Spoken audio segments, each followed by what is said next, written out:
युद्ध के मैदान से भागे हुए लोगों को हम कायर, डरपोक और भगोड़े बोल देते हैं, युद्ध के मैदान से।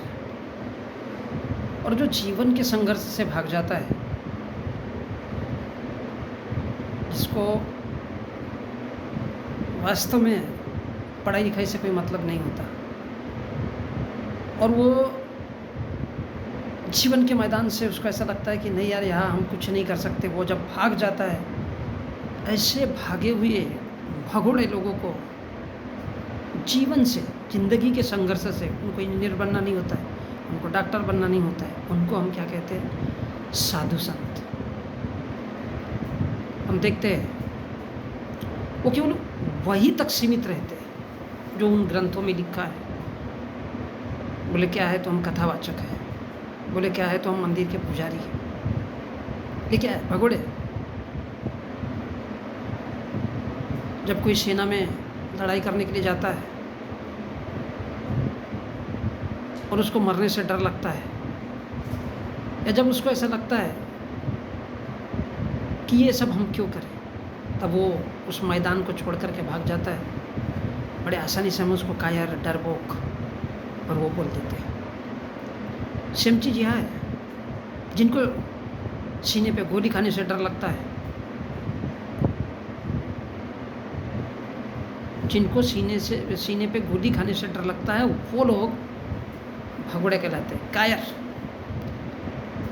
और जो जिंदगी के संघर्ष से क्या करेंगे भाई, पढ़ लिख के क्या हो जाएगा, ये सोच करके जो चलते हैं, और जब देख लेते हैं कि जीवन में उनसे कुछ काम नहीं हो पा रहा है, भगोड़े ही तो है जिनको पढ़ाई लिखाई से डर लगता है। ऐसे भगोड़े, ऐसे जीवन के संघर्ष से भागने वाले लोगों को हम साधु संत कहते हैं। साधु संत वो क्या कर रहे हैं? साधु संत, इनका काम क्या है? लोगों को बहकावे मिलाना।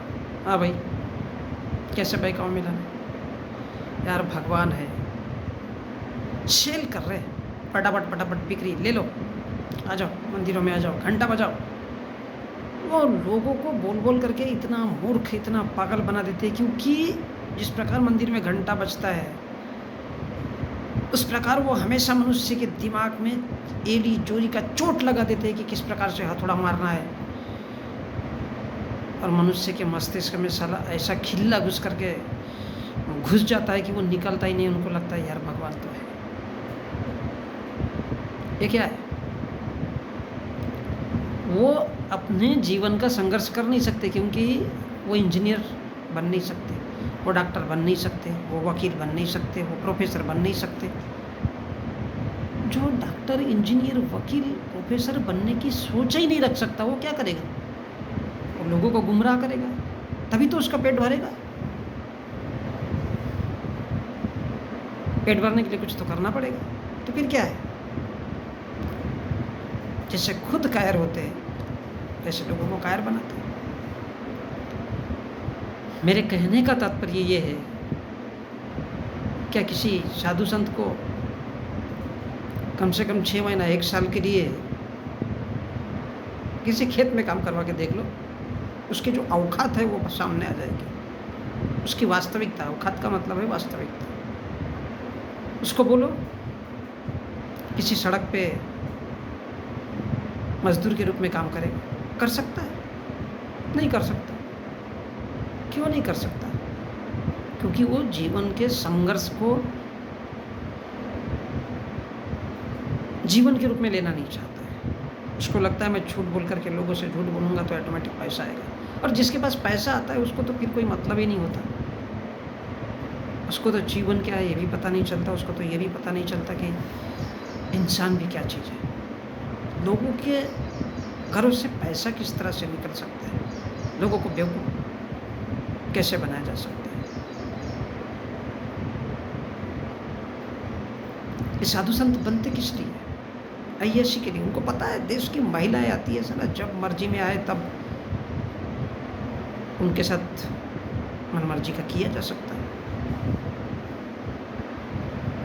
उनके पास करोड़ों अरबों खरबों रुपए चंदा आता है। हर इंसान को लगता है नहीं, मेरा भगवान ने ठीक कर दिया और बताने वाला ये साधु है, चढ़ाओ उस पर। तो वो उस दृष्टिकोण से सोचता है। साधु संत वही लोग हैं जो इस देश में पढ़ाई लिखाई नहीं कर सकते। एक हमारे देश में गुंडा मावालियों के जिनके पास शिक्षा है, वो लोग कुछ ऐसे भी लोग तैयार करते हैं कि जहाँ से गुंडा मवाली ये लोग निकल सके।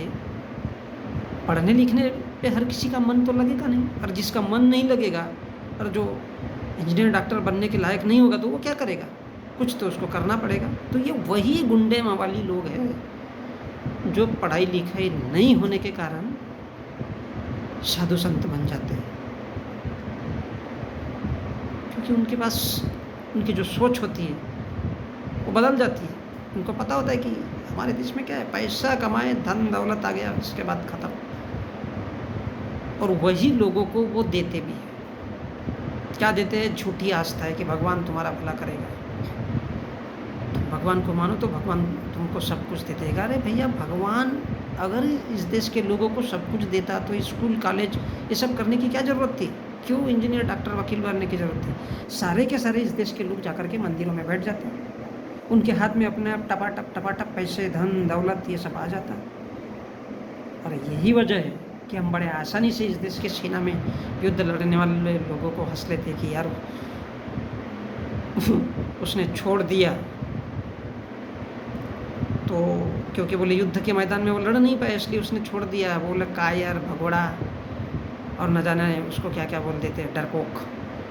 लेकिन इस देश के कम पढ़े लिखे या नहीं पढ़े लिखे जो अनपढ़ गवाल गुंडे मवाली है, हम उनको इस देश में साधु संतों के रूप में देखते हैं। वो क्या है, एक पर्टिकुलर किसी ग्रंथ में लिखा है इसका मतलब वो सही है?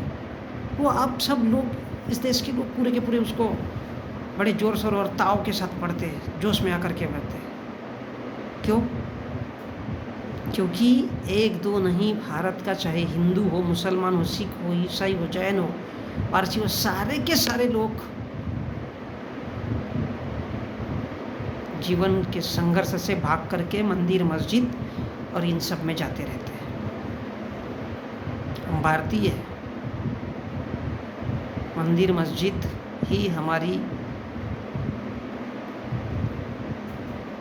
उन्नति का मार्ग है, उन्नति का नहीं।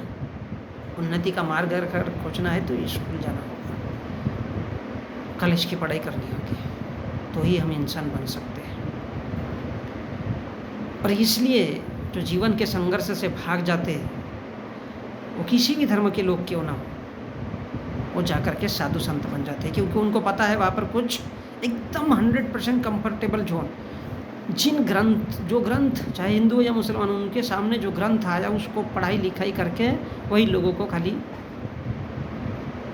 भुरकाते रहते, वही लोगों को सुनाते रहते, बन गए साधु संत। इसके अलावा उनके पास कुछ नहीं होता। कहीं तार्किक दृष्टिकोण होता है? बिल्कुल नहीं होता। गुंडे मौलवियों के पास क्या होता है? तलवार उठाए, डाल दिए लोगों के पेट में, ताकि लोगों के दिमाग में डर बैठे और पैसा उनके जेब में आए। इसके अलावा और कुछ नहीं होता। तो यही है कि युद्ध के मैदान से भागे गए लोगों को हम डरपोक, कायर और भगोड़े तो बोलते हैं, लेकिन जो जीवन के मैदान से भागे हुए लोग हैं, हम उनको साधु संत कहते हैं। ये भी कम कायर नहीं है, ये भी कम गुंडे मवाली, ये भी कम जल्लाद, अनपढ़ गवार, इसके अलावा कुछ नहीं है।